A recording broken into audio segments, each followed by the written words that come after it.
I didn't really think that I would talk about Marner once more. Seriously, I made my Goodbye Marner Has Mitch Marner Played His Last Game as a Maple Leaf video a few weeks ago. That was pretty much what I thought would be the last I would have to talk about Marner, but there's so much coming out from different people and different perspectives and different ideas that I just can't deal with this anymore, man. This Marner talk is so crazy, and for one, if you're looking for any pure analytical discussion, insider information, that's not this video. This video is for the general public. This video is for the ones like me who don't know too much about this, and the ones who don't really want to know too much about this because it's been so crazy. Mitch Marner is still an RFA. He hasn't signed, and everybody knows that. You know why everybody knows that? Because everybody is talking about it, and there are some crazy things that are being said constantly about things like offer sheets and negotiations and disagreements and Paul Marner. Offer sheets that Darren Dreger is talking about on the radio, things like $14 million by 5 years. Nuh-uh, fam. Nuh-uh. You can't. Nah. No. Nobody's gonna do that.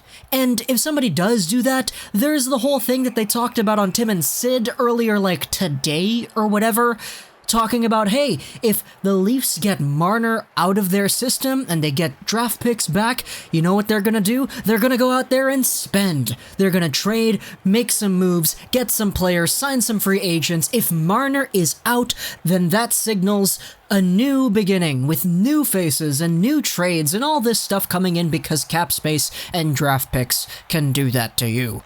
So, I just can't really wrap my head around this. William Nylander is coming out saying that he thinks things are gonna get done. I think most people, right? At least most people outside of the media, it looks like, probably think that this is gonna get done sometime in the next, week or a half, right? Marner's probably gonna be a Leaf, right?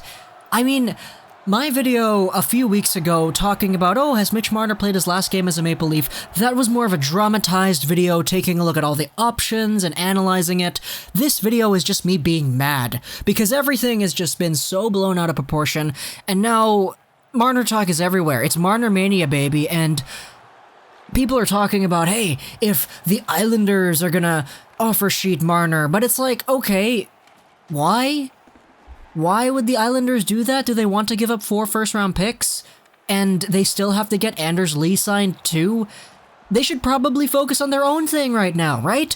And it's funny because pretty much every fan base that I go onto, I check out their subreddits, I check out their Twitter users, their communities, nobody wants to offer sheet Marner. At least none of the people that I've seen, because if Marner is going for a price that's this high, why would you give that up and 4 draft picks? 4 first-round picks, too. Is it really worth it for just one Mitch Marner? Sure, he got 90 points, and he's probably going to get 100, 110 points sooner down the line in his career, but from an asset management point of view, who wants to do that? Going onto a ton of different subreddits, the Habs, the Flyers, the Canucks, I don't even know if these teams have the cap space, but nobody wants to sign Marner. Nobody. Every time someone brings up, hey, Mitch Marner, do we offer sheet him? Everyone's like, no. Why would we do that? And it's not because Marner is bad, it's because the contract is the thing here. Contracts are arguably the most important asset when it comes to players nowadays, even more than their production and their play on the ice. The contract is what matters, and it's why we've been dragging this out so far. So, crazy Marner talk, still going on. If you ask me, I believe it's going to happen. I believe Marner is staying in Toronto. There's so much on the table that he's giving up if he decides to sign an offer sheet somewhere else. And I don't really see the point in other teams going after him. Sure, he's a good player. He deserves to ask for the money that he feels he's worth. But if you're asking for like $11, $12 million, then nah. You're not worth McDavid. I'm sorry. Oh man, Mitch Marner can get money, yes, that's true, but if he wants to stay a Leaf in his hometown, in the city with a ton of endorsements, then he has to take a pay cut, and it's gonna be like a pay cut over to like $9.5 or $10 million, 10.4, and that's not all too bad, right? Oh man, this is a crazy situation, guys.